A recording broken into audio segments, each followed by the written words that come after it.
From around 1963 to 1970, the Beatles were far and away the biggest band on the planet.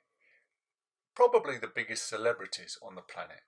If John Lennon went down the road to buy a loaf of bread, it would make the news headlines. And everyone was anxious to know, did he buy the white or did he buy the brown loaf? But by 1970, most Beatles fans, myself included, couldn't or wouldn't believe that the band were on the verge of breaking up. And then one day we woke up and it was all over. The dream was over. The Beatles didn't end with a bang, they ended with a whimper. And it seemed like Let It Be, the album, was just kind of shoved out. Nobody at the time could be bothered. And that awful documentary, which I went along to see, and it kind of seemed a bit shoddy, a bit distasteful, and it wasn't the way a great band like the Beatles should have come to a close.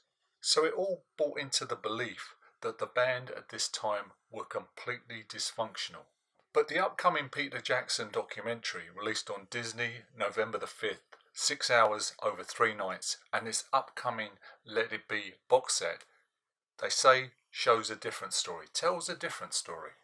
Peter Jackson says he was dreading looking at the footage. When he was asked to do this movie, he was dreading looking at the footage. But once he saw it, everything he thought he knew about Let It Be changed completely.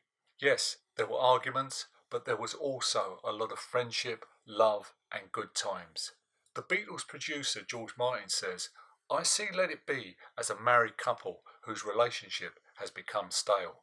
He goes on to say that Get Back, the original concept, was the Beatles saying, "Okay, we're going to do a live album.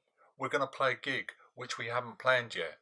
We've got to have songs which we actually haven't written yet, and we're going to do it in 3 weeks' time, and we're going to film it."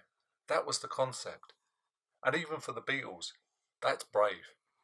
While George's son Giles has this to say, "It's an album of conflict. Not funnily enough conflict within the band, despite what people think, but creative conflict. It's the most creatively conflicted album the Beatles ever made because they aren't quite sure what they're making." Thank you for listening. Please stay safe, stay well, please subscribe to the channel, and I'll see you in the next video.